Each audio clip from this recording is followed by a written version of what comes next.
आप देख रहे हैं प्रचंड समय का हिंदी बुलेटिन गतिमान। मैं हूं अश्विनी वर्मा शिमला से।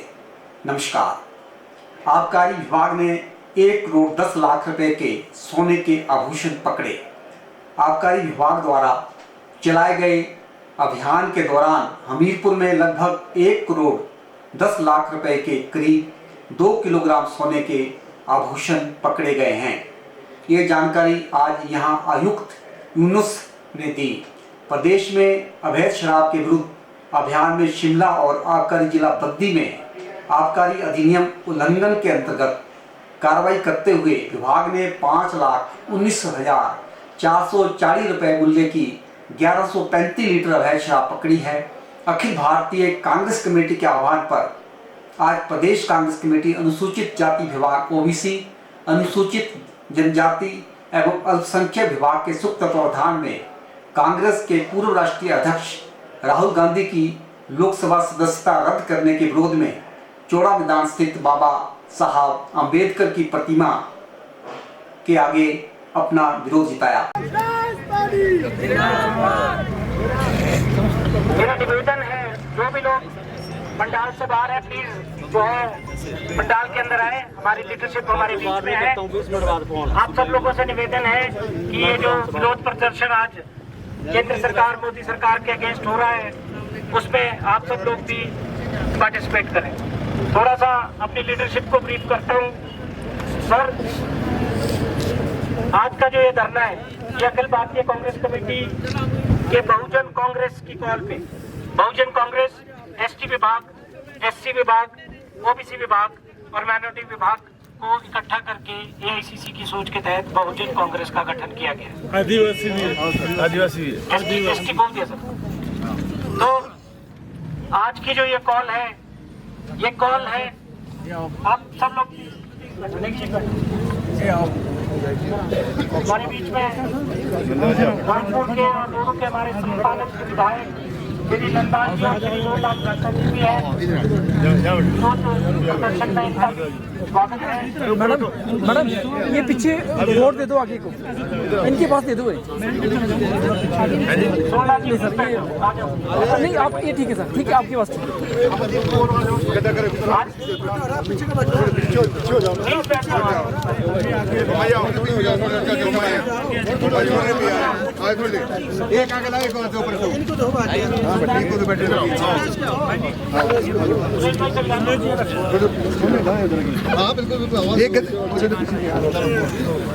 आज का जो ये धरना है, ये धरना विपक्ष को ना बोलने देने की विरोध में मुद्दे से भटकाना। राज्यपाल ने पौष्टिक अनाज पर पुस्तिकाएं जारी की। चौधरी श्रवण कुमार कृषि विश्वविद्यालय पालमपुर के कुलपति एचके चौधरी ने आज राजभवन में राज्यपाल शिव प्रताप शुक्ल से भेंट की। इस अवसर पर राज्यपाल ने कृषि विश्वविद्यालय द्वारा हिमाचल प्रदेश के महत्वपूर्ण पौष्टिक अनाज पर प्रकाशित 5 पुस्तिकाओं का विमोचन किया। विधानसभा की कार्रवाई देखने आए राजकीय वरिष्ठ माध्यमिक पाठशाला क्रीसेंट शिमला के छात्र छात्राएं स्वयं को कर रहे हैं गौरवान्वित महसूस। मुख्यमंत्री ठाकुर सुखविंदर सिंह सुक्खू ने हिमाचल प्रदेश में कोविड-19 के मामलों में वृद्धि पर चिंता व्यक्त करते हुए राज्य के लोगों से कोरोना प्रोटोकॉल का पालन करने और भीड़ भाड़ वाले स्थानों पर मास्क पहनने का आग्रह किया है ताकि इस वायरस को फैलने से रोका जा सके। आज विपक्ष ने विधानसभा में पॉइंट ऑफ ऑर्डर के तहत नगर निगम के चुनावों में बनाए जा रहे वोटरों को लेकर आवाज उठानी चाहिए तो उन्हें इजाजत नहीं मिली, जिस कारण भाजपा के सदस्य नारे लगाते हुए बाहर आ गए। बाहर आकर मीडिया से बातचीत करते हुए विपक्ष के नेता जयराम ठाकुर, वो क्यों किया गया? ताकि इनको लाभ मिल सके। एक एक सीट का फॉर्मूला बनाने लग पड़े। इस सीट को हम कैसे जीत सकते हैं? इसको रिजर्व करके जीत सकते हैं या ओपन करके जीत सकते हैं, महिला के लिए करके जीत सकते हैं या अनुसूचित जाति के लिए करके इसको आरक्षित करके जीत सकते हैं। इस बात को उन्हें तय करने के बाद जो है वो सारी व्यवस्थाएं जो इस प्रकार से तहस नहस करके इस रोस्टर को लागू करने की दिशा में आगे बढ़ा। और अभी तक ये सारा मामला कोर्ट में चल रहा है, कोर्ट में चल रहा है। कोर्ट ने भी शायद, मुझे लगता है कि आज नोटिस दिए हैं, जो मेरी जानकारी के मुताबिक आज भी लगा था कोर्ट में, उसमें गवर्नमेंट को नोटिस इशू हुआ। उस पर मैं कोई टिप्पणी नहीं करना चाहता हूँ, लेकिन सारी व्यवस्थाओं को तहस नहस करके, जहाँ व्यवस्था परिवर्तन की बातें हो रही है, सारी व्यवस्थाओं को इस कदर तहस नहस करके शिमला कॉरपोरेशन के चुनाव को प्रभावित करने की जो कोशिश की जा रही है, इसका हम विरोध कर रहे हैं। और दूसरा, आज मुझे इस बात को लेकर के भी खेद है। मैं अध्यक्ष महोदय के आसन का बहुत सम्मान करता हूं, लेकिन जिस प्रकार से माननीय रणधीर शर्मा जी ने कुछ शब्दों का जिक्र किया, उन शब्दों को कार्यवाही से हटाने की वजह कोई बनती ही नहीं थी। अवमानना शब्द इस माननीय सदन में हजारों बार इस्तेमाल हुआ होगा, कभी भी उसको डिलीट नहीं किया गया, कभी भी उसको कार्यवाही से निकाला नहीं गया। सदन को गुमराह करने का शब्द हजारों बार यहाँ पर सदन के अंदर कहा गया है, कभी भी आज तक की हमने कार्यवाही से उसको डिलीट होते नहीं देखा। और जिन शब्दों का इस्तेमाल किया गया, उनमें से एक भी शब्द इस प्रकार से नहीं था, क्योंकि हम भी इस विधानसभा के अंदर पिछले 25 वर्षों से ज़्यादा समय से हैं, कभी भी हमने कार्यवाही से ऐसे शब्दों को कार्यवाही से निकालते नहीं देखा। लेकिन ये भी एक दुर्भाग्यपूर्ण परिस्थिति है, जब इनके शब्द को कार्यवाही से हटाने की बात कही गई, हमको उस बात को लेकर के भी दुख है। ये भी हमारे लिए एक सचमुच में एक बहुत बड़ा एक विषय था कि जो कार्यवाही का हिस्सा हमेशा वो जो शब्द रहे हैं, उनको कार्यवाही से पहली बार हटाया गया, ये हमको देखने को मिला है। सदन के बाहर सदन के नेता और मुख्यमंत्री सुखविंदर सिंह सुक्खू ने इस वॉकआउट पर मीडिया से कहा, अपनी बात कहने को रखी और अपनी बात रखी भी, लेकिन मुझे लगता है कि कोऑर्डिनेट सिलेक्शन बोर्ड में जो धांधलियाँ हुई है, उस चर्चा पर वो भाग नहीं लेना चाहते थे, उस चर्चा से पीछे हटना चाहते थे, और इसलिए उन्होंने एक बहाना ढूंढा और वॉकआउट करके वो अपनी खबर बनाना चाहते हैं। जो सदन होता है उसमें चर्चा में भाग लेना चाहिए, चर्चा में भाग लेकर भी खबर बनती है, सिर्फ वॉकआउट करने से ही खबर नहीं बनती। बात कुछ नहीं है, स्पीकर महोदय ने व्यवस्था दी कि इन शब्दों का प्रयोग नहीं किया जाना चाहिए, उस आधार पर उन्होंने वॉकआउट कर दिया।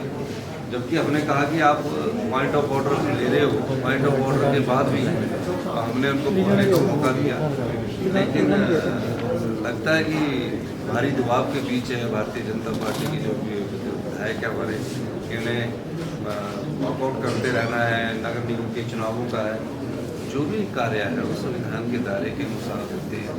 सदन में स्पीकर महोदय ने बहुत अधिक समय दिया है, कांग्रेस के विधायकों को तो समय ही नहीं दिया है, चाहे वो चर्चा हो किसी प्रकार की, लेकिन उन्हें लगता है कि जब तक हम वॉकआउट नहीं करेंगे हमारी खबर नहीं बनेगी। ठीक है, खबर बनाने के लिए आपने वॉकआउट करना अच्छी बात है, लेकिन सदन में भी तो कुछ कंट्रीब्यूट करें, सदन में भी आगे बताएं कि सरकार की नाकामियाँ क्या है। चर्चाओं से भागना नहीं चाहिए। आज का जो मुझे लगा है, जिसके पीछे राजनीतिक मुझे लग रही है, वो ये है कि जो सबऑर्डिनेट सिलेक्शन बोर्ड में जो धांधलियाँ हुई हैं, सबऑर्डिनेट सिलेक्शन बोर्ड में जो पेपर बिके हैं और जो पेपर की कीमत तय हुई है, उसमें किसी न किसी तरह से जब इनकी सरकार थी, उस चर्चा से भाग लेने के लिए ये तैयारी करके नहीं आए और इसलिए वॉकआउट किया।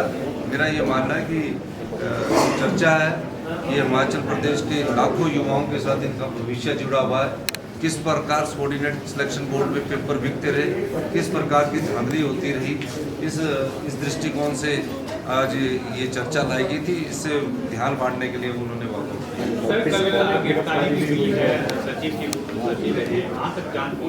देखिए, कानून अपना कार्य कर रहा है, उसके दायरे में जो भी आता जाएगा वो गिरफ्तारियां होती जाएगी। कांग्रेस नेता राहुल गांधी सरकारी बंगला छोड़ने के बाद सोनिया गांधी के घर 10 जनपद शिफ्ट होंगे। बुधवार को राहुल का सामान भी 10 जनपद शिफ्ट किया जा चुका है, वे जल्द ही यहां रहने लगेंगे। आपराधिक मानहानि केस में 23 मार्च को सूरत कोर्ट से उन्हें 2 साल की सजा मिली थी, हालांकि उन्हें जमानत मिल गई है। 24 मार्च को राहुल की संसद सदस्यता रद्द कर दी गई थी। 27 मार्च को उन्हें बंगला खाली करने का नोटिस मिला था। इसके बाद राहुल ने कहा था कि उनका सरकारी बंगले से उनकी कई अच्छी यादें जुड़ी हैं। कांग्रेस अध्यक्ष मल्लिकार्जुन खड़गे ने तब उन्हें अपने या सोनिया गांधी के बंगले में शिफ्ट होने का सुझाव दिया था। सीबीआई और ईडी जैसी केंद्रीय एजेंसियों के मनमाने इस्तेमाल को लेकर 14 विपक्षी दलों की याचिका सुप्रीम कोर्ट ने खारिज कर दी। सीजेआई DY चंद्रचूड़ की अध्यक्षता वाली बेंच ने बुधवार को कहा कि राजनेताओं के लिए अलग से गाइडलाइन नहीं बनाई जा सकती। विपक्षी दलों ने कोर्ट की इस टिप्पणी के बाद अपनी याचिका वापस ले ली। सीजेआई ने यह भी कहा कि अब आप ये कहते हैं विपक्ष का महत्व कम हो रहा है तो इसका इलाज राजनीति में ही है, कोर्ट में नहीं। सीजेआई ने यह भी कहा कि कोर्ट के लिए तथ्यों के अभाव में सामान्य गाइडलाइन जारी करना खतरनाक होगा। बता दें कि कांग्रेस के नेतृत्व में 14 विपक्षी दलों ने केंद्र सरकार पर सीबीआई और ईडी के मनमाने इस्तेमाल का आरोप लगाया था। याचिका में इन दलों ने गिरफ्तारी, रिमांड और जमानत को लेकर नई गाइडलाइन जारी करने की मांग की थी। आप देख रहे थे प्रचंड समय का हिंदी बुलेटिन गतिमान और इंतजार कीजिए अगले वीडियो का कल तक।